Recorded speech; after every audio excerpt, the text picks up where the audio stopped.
Dessert na hindi mo pa nagagawa, kaya subukan mo na. Napakadali lang gawin. Oo, pwede ka pang kumita ng 17,000 kahit 8 pieces lang mabenta mo kada araw. O diba, bongga? Okay, maglagay tayo dito ng, ayan, rice flour at saka glutinous flour. Giniling na malagkit at saka giniling na bigas. Tapos naglagay ako dito ng asukal. Sa asukal, depende sa'yo kung gaano karami gusto mong ilagay. Naglagay ako ng suka. Optional lang yung suka, pero kung gusto mong mas tumagal yung shelf life, naglagay ka. Tubig, kailangan din natin. Haluin lang hanggang sa, ayan, mag-incorporate. Ganyan yung texture, watery talaga, malabnaw. Oo, ganyan talaga kailangan natin. Tapos, pwede natin siya isalang sa steamer. Bale, kapag bago nyo siya isalang sa steamer, kailangan yung tubig sa steamer mismo, kumukulo na ganyan. O, diba? Kaya nausok. Tapos, salang mo lang siya. Ayan, ceramic yung ginamit ko. Oo, na microwave and oven safe. Pero, syempre, mainit naman yon. Kaya, ayan, sinalang ko siya sa steamer. O, ibig sabihin, heat resistant siya. Okay, habang hinihintay natin siyang maluto, maghiwa na tayo ng cheese. Habang hinihiwa natin yung cheese, comment ka naman sa baba kung taga saan ka. Malay mo, ikaw na yung susunod natin na mabigyan ng libreng electric hand mixer. Ang kailangan mo lang gawin, like, follow, share lang ng mga natin, negosyo recipe.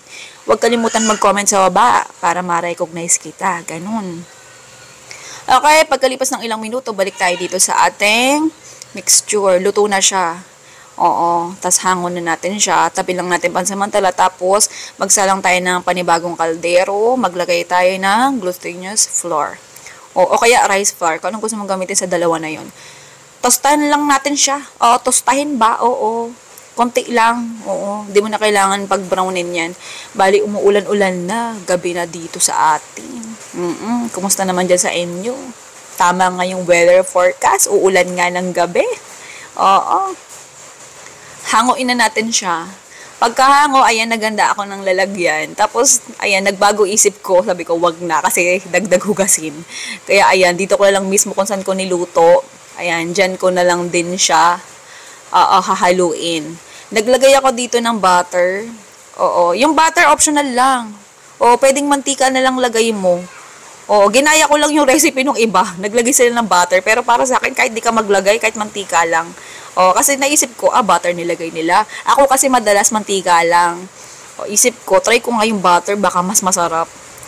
Pero, sa totoo lang, parang wala naman. Oo, matabang naman kasi ang butter. Oo. Kaya mantika na lang, balik tayo sa mantika. Ganon.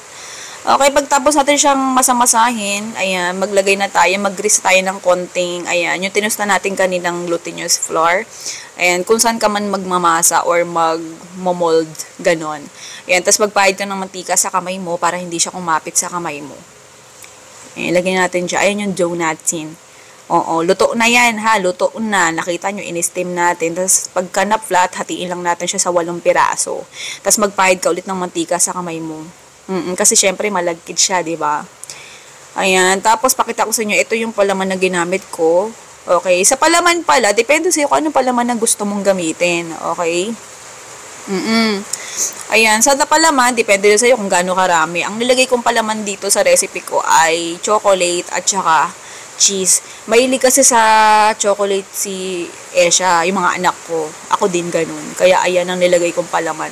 Ay, pinakikita ko lang sa inyo, kapag halimbawang nangyari yan, butas yung pinakaibabaw nung mochi nyo. Ayan, ganyan lang gawin nyo. Tabas lang kayo ng konti, tapos itakip nyo sa ibabaw. Ganun lang, ha. O, huwag kakabahan. Tapos ito naman yung pangalawang, ayan, pag natin, pakita ko sa inyo ulit.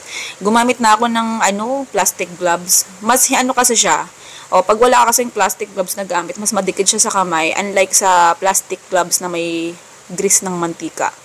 Oo. Pag ipa-flat nyo siya, para hindi mabutas yung pinaka-bottom part o yung pinaka-top nyo, yung gilid lang nung mochi ang spread nyo or yung diin-diinan nyo. Para yung pinaka-gitna makapal, in case na kahit mabanat siya, hindi ninipis yung pinaka-bottom part or yung magiging top part niya. Okay, ganyan lang siya. O, napakadali lang. Isang beses mo lang siya lulutuin, yung pag-steam lang. Tapos, ayan na. Pagka tapos mo siyang hulmahin, palamanan, tapos na ang laban. Ganun lang. Madali lang siyang gawin. Sobrang dali lang. Oo. Try mo to. May iba akong nakikitang recipe, hirap na hirap silang magmasa. Nakakangalay daw. Pero itong recipe ko, try mo, hindi siya nakakangalay. Oo. Ito kasing recipe ko dito sa ginawa kong to, sa mochi na to, kaparehas lang halos ng recipe ko sa tikoy. Kaya gamay ko na siya. Hindi siya matako sa pagmasa. Okay, tapos dito sa container natin na kulay gold, ayan, lagay ko na lang yung link kung saan mabibili. Oo, lagay ko sa baba. Okay, kung sa joke ka naman nanonood, lagay ko sa yellow basket. If ever naman nawala, punta ka sa TikTok showcase ko. Ay, nabanggit ang lola mo. Basta yun na yun. Naglagay lang ako ng kaartihan na cheese sa ibabaw para hindi siya masyadong plain tignan kasi nga white, 'di ba? Hindi ko nilagay ng ibang kulay-kulay. Ayan, ganyan yung itsura niya kapag ayan, binanat natin. Ang sarap niyan, promise. Bitin nga tong 8 piraso. Oo, pagkagaling ni Esha sa school, pagkagaling niya, ayan, pagka-uwi niya, ubos to. Oo, 3 lang natira sa kanya. Ito yung style recipe natin, tsaka costing. Sige na, goodbye, good luck, love you.